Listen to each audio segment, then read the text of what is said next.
uma das primitivas realidades materiais que se encontra disseminada pelas ilhas atlânticas é a das estruturas escavadas na rocha, conhecidas popularmente por furnas ou lapas. Estas estruturas foram amplamente utilizadas desde o povoamento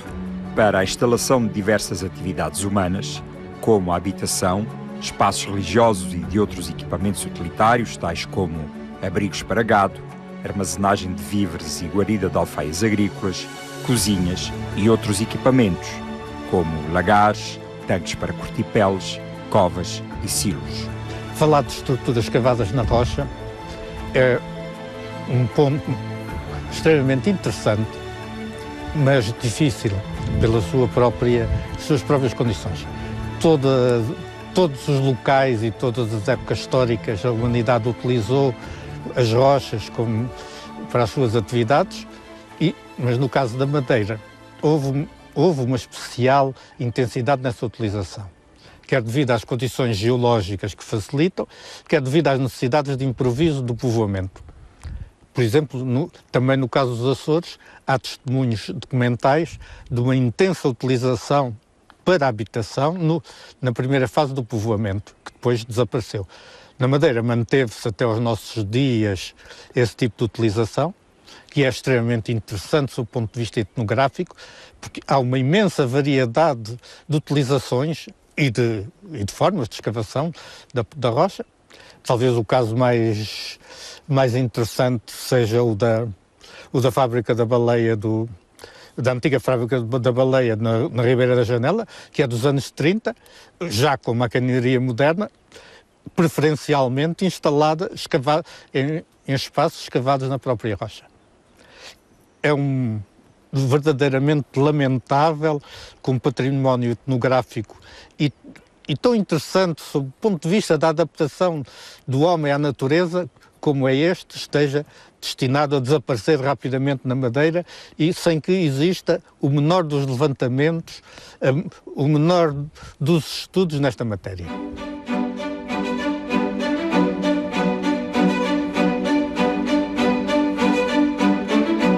Alguns relatos dos séculos XVI e XVII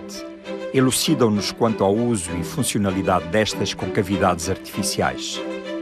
Não obstante não se conhecerem até à data trabalhos específicos de vertente arqueológica neste tipo de estruturas, diversos investigadores demonstraram que a metodologia arqueológica e a pesquisa etnográfica deveriam ser consideradas em termos de horizontes de investigação,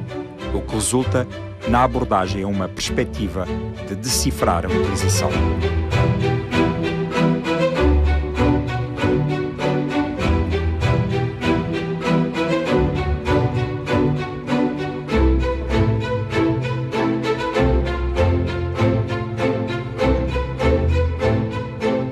Um possível exemplo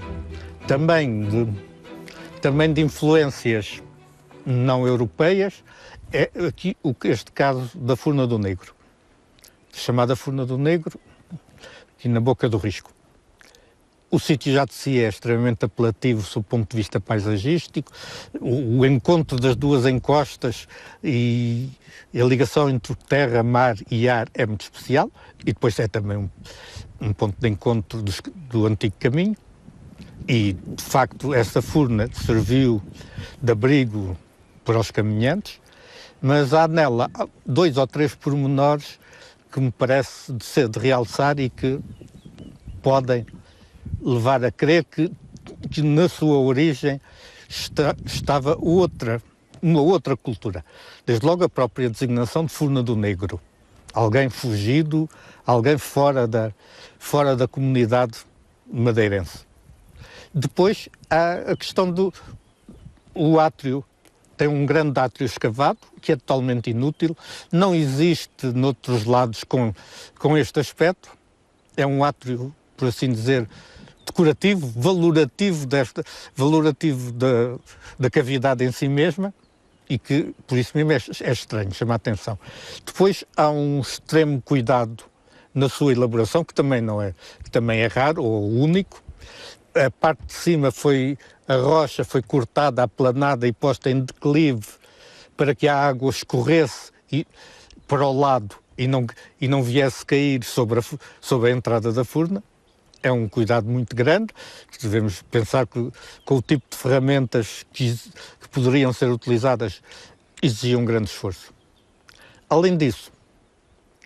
junto à entrada, embora já muito desgastado, notam-se 6 covinhas em paralelo que existem exatamente na mesma posição e na mesma configuração em construções rituais na Gran Canária, portanto, dos indígenas da Gran Canária, embora também não seja muito fácil definir os objetivos dessas construções, se são rituais, não é fácil dizer se serão religiosas, se serão simbólicas por outro lado, mas são construções não utilitárias. E, portanto, eu considero que este caso da Furna do Negro pode ser um exemplar que esteja ligado ainda a essas práticas não europeias.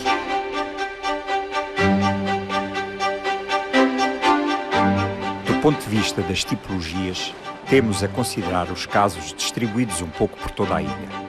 Um dos exemplos paradigmáticos desta abordagem é o da monumental estrutura que congrega as furnas do Calhau da Lapa, na freguesia do Campanário, concelho da Ribeira Brava.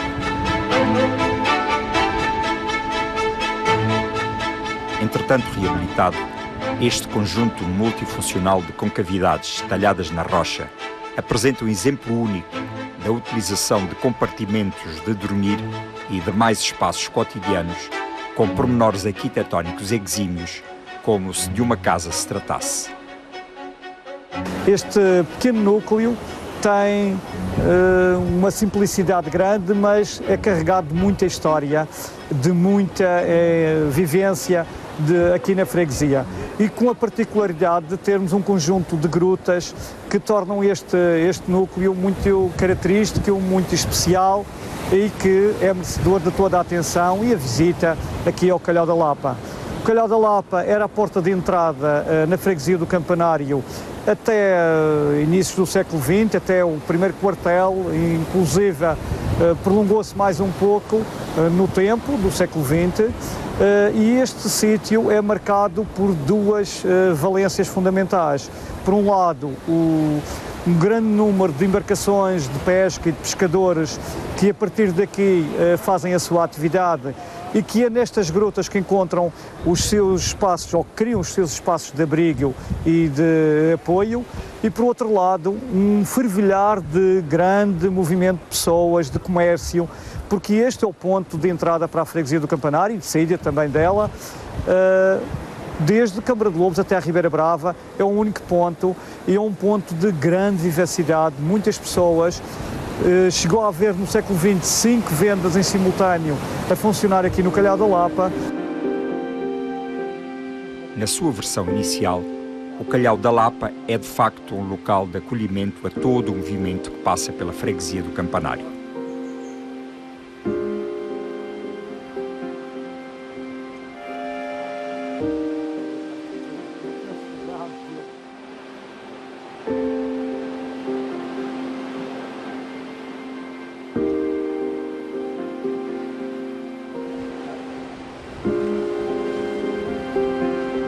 Ora, nós estamos aqui nas grutas do Calhau da Lapa,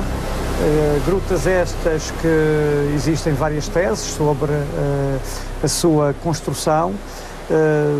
várias obras falam de possibilidade de ter havido intervenção de escravos mouros, de guanches, mas tudo indica que foram de facto as pessoas do Campanário, os pescadores, as pessoas que tinham os estabelecimentos comerciais, as ditas vendas, que criaram espaços para abrigo, no caso dos pescadores, e guardar as suas palamentas, e no caso dos armazéns, porque isto é uma zona de difícil acesso, que tiveram necessidade de criar armazéns para guardar tudo o que comercializavam. Estas grutas são escavadas na rocha com métodos tradicionais, com o picão, com os instrumentos que as pessoas dispunham. Há aqui duas zonas de escavação, uma zona no basalto, que é a parte inferior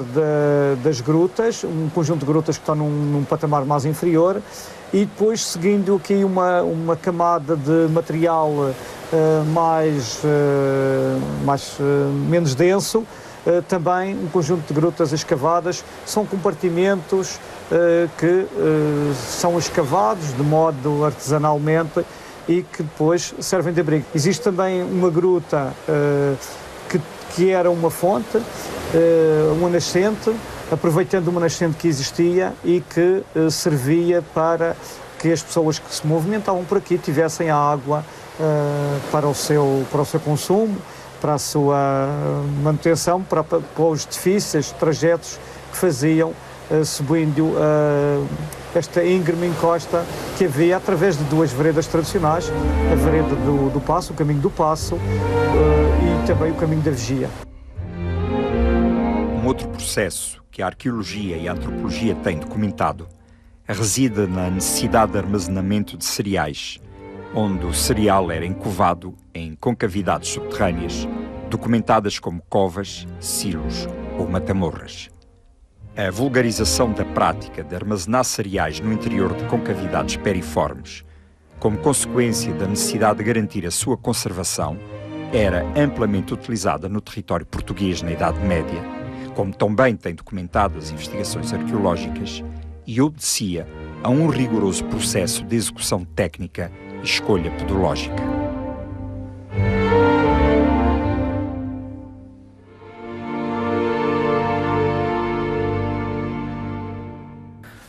Ora, estamos aqui numa zona da Madeira que está virada naturalmente a sul e que no passado predominavam as culturas de cereais. É natural que com o passar do tempo ocorreram alterações em termos de culturas. No entanto, os primeiros povoadores encontraram aqui condições excelentes para o desenvolvimento de cereais. E uma das dificuldades que eles tinham era naturalmente encontrar locais para guardar esses cereais. Ora, temos aqui à nossa volta algumas dessas estruturas que foram utilizadas pelos primeiros povoadores para guardar esses mesmos cereais. E que, ao fim e ao cabo, funcionam como escavações feitas na rocha, que se dá o nome de tulhas, e que foram antigos celeiros, exatamente, que foram importantes nessa altura para guardar os cereais. Estas estruturas apresentam algumas características muito interessantes, que têm a ver totalmente com a forma e com o material onde elas eram feitas. Elas têm uma forma côncava, ou seja, era uma escavação, digamos, feita de forma a acumular o maior número de cereais, mas na parte superior existia uma zona estrangulada que era depois tapada e selada exatamente para que não entrassem organismos e também para que não entrasse água. Dessa forma, obtinham-se umas estruturas que permitiam guardar os cereais durante alguns tempos. E podemos ver ainda vestígios exatamente de que havia essa preocupação em isolar estas estruturas da água e dos organismos vivos. Estas estruturas, como podem ver, estão escavadas num tipo de material rochoso, que é o chamado tufo vulcânico, que é um material que tem condições para ser escavado de forma quase perfeita e direita, digamos, de modo a que a estrutura não colapsasse. Ou seja, ela é feita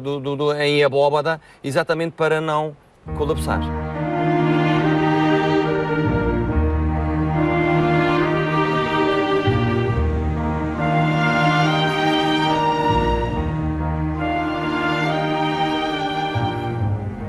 No que diz respeito aos silhos, às tulhas, às concavidades, aos matamorras, que frequentemente eram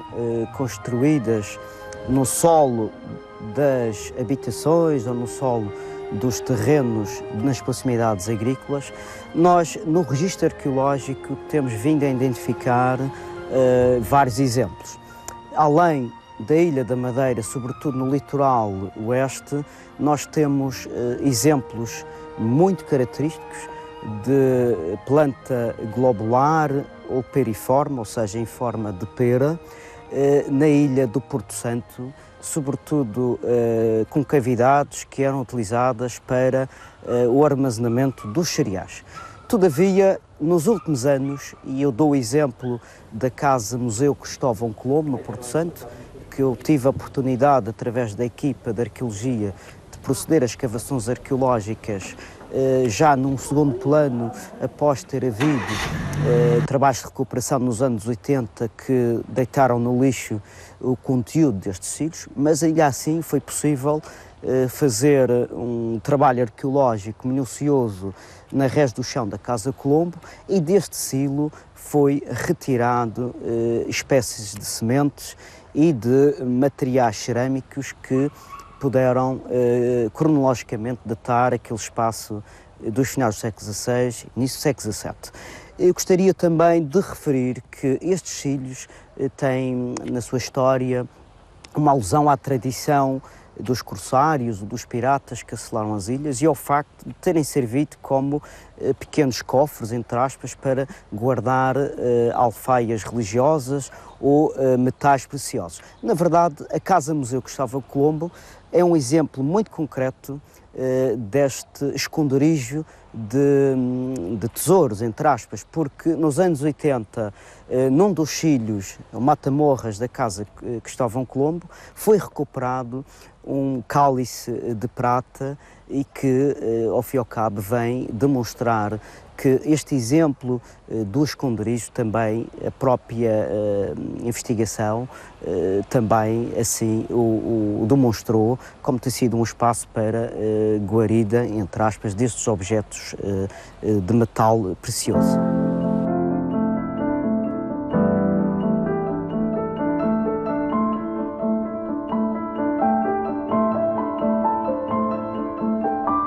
No caso concreto da Madeira, temos uma outra faceta que é mais apelativa, mas muito mais insegura, que é aquela que se relaciona com a grande utilização de escravos que existiu na Madeira e que muitas vezes eram importados de sítios que tinham uma tradição muito grande também de estruturas escavadas na rocha, quer no caso concreto dos escravos das Canárias, sobretudo da Gran Canária, quer dos escravos dos berberes do norte da África. Em qualquer dos casos, aliás, as culturas são semelhantes,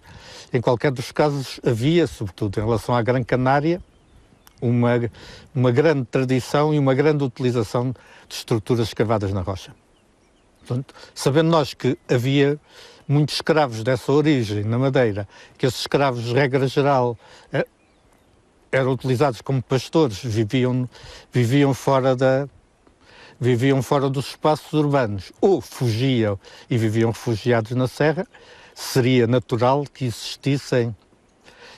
manifestações que eles tivessem deixado. No entanto, é extremamente difícil determinar alguma coisa nesse sentido. Existe um exemplar historicamente verificado, que é o caso da Capela da Senhora da Penha, no Faial, porque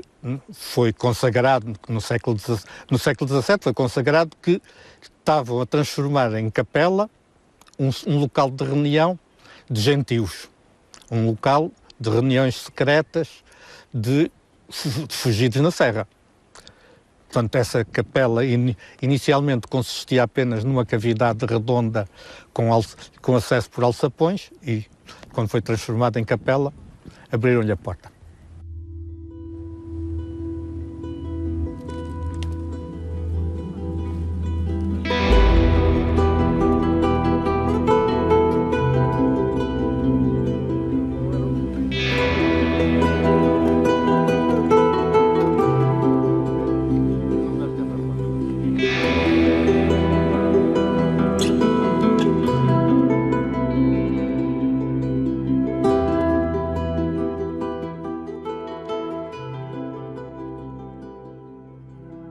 são de facto, talvez, dos patrimónios menos conhecidos destas ilhas de arqueologia. Justamente sendo um património, uns indícios que não vêm frequentemente registados nas fontes históricas ou manuscritas, e tendo também da parte da investigação, nos últimos anos, tendo sido menosprezada em comparação com os grandes monumentos, o grande património edificado, nos dias de hoje, este tipo de estruturas não deixa de ser das perspectivas mais importantes e mais relevantes para a investigação histórica e arqueológica do arquipélago da Madeira. O que falta aqui, sobretudo, apesar de todo o interesse destas meia dúzia de manifestações, o que falta, sobretudo, é inventariar, estudar, conseguir salvar as simples furnas que nós temos por aí e que estão-se a degradar e que podiam revestir-se de todo o tipo de utilidades. Eram fabricadas para o mais variado tipo de utilidades e muitas vezes com grande imaginação para a adaptação ao local. Essa é que me parece que é a questão premente. O estudo destas que ficarão para além, destas manifestações que ficarão para além da cultura europeia, penso que, primeiro que tudo, precisamos de saber o que é o normal, o que é o da cultura europeia, precisamos de ter um bom estudo, um bom inventário sobre as furnas, as nossas, as atuais, as de há poucos anos atrás e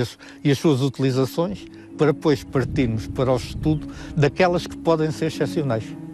E parece-me que isto é um património interessantíssimo, que ainda continua por abordar.